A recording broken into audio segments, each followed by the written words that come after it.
Hey guys, this is Cadma from Bitten Apple TV in conjunction with the K from the radio here at Garden State Comic Fest at the Showboat Hotel in Atlantic City.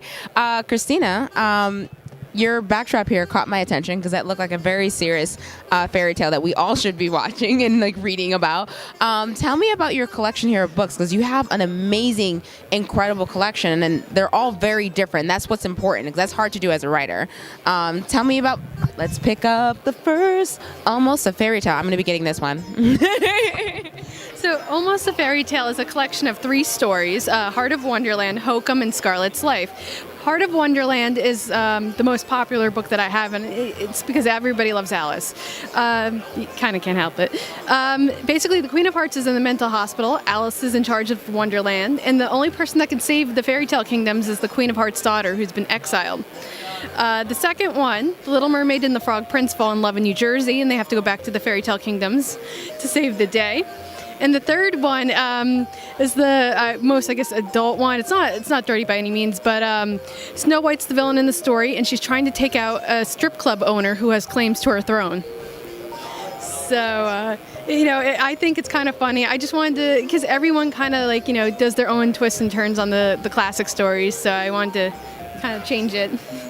No, I love that, and I like the fact that Ariel and the frog, it's a different kind of frog she's kind of kissing. She doesn't lose her voice for this guy.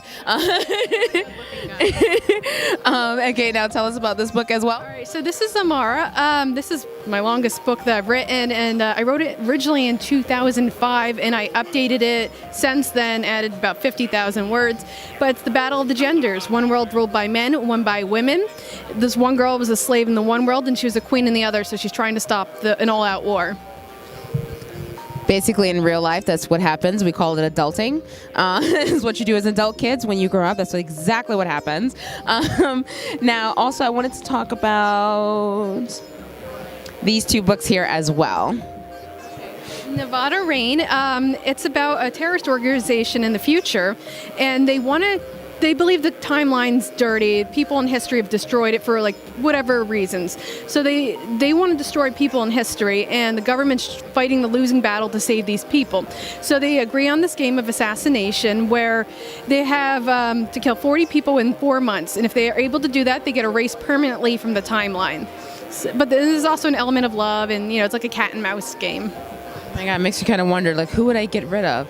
That's intense. And then this one here is called Imaginary Friend. It's the story of Pandora's box. It opens up. All the evil is supposed to go out into the world and destroy mankind, but hope also escapes and ends up in the body of a child. And as long as this child's alive, there's hope in the world.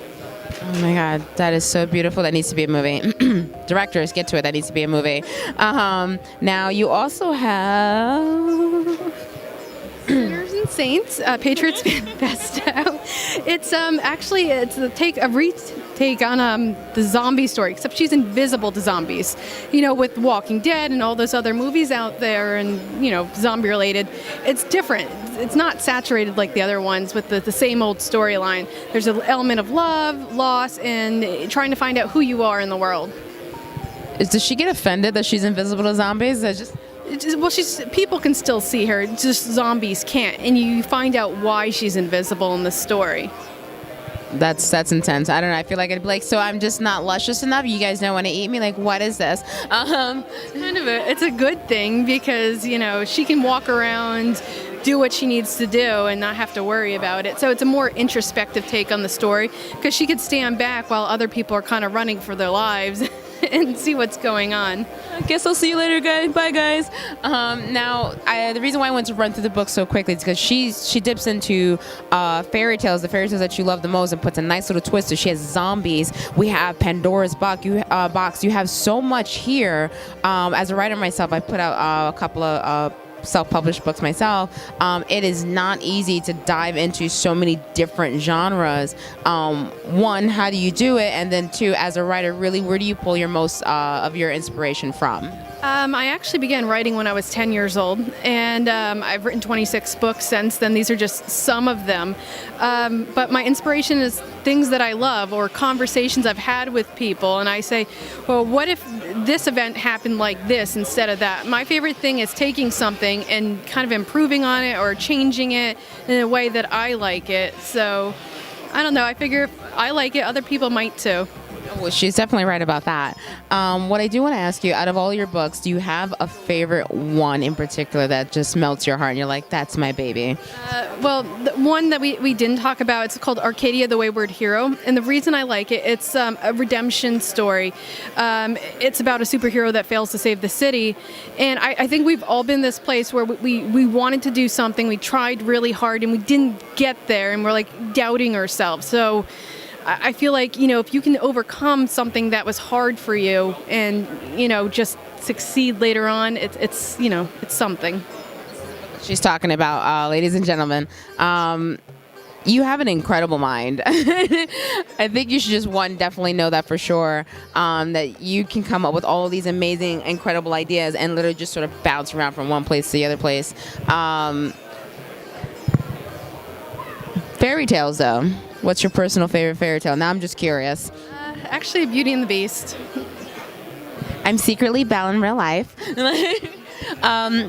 So for those who they want to read about your fairy tales, they want to find out what happens to Ariel and the Frog Prince, see how that works out, or if Snow White gets to close down and that strip club she's against, where can people come find you?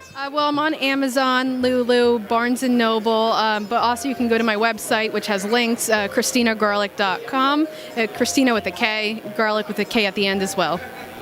Make sure you guys tune in, check out, look for her on Amazon, look for her at Barnes & Nobles. These are incredible books, and I live for these kind of twists, because it's really what we really need. Thank you.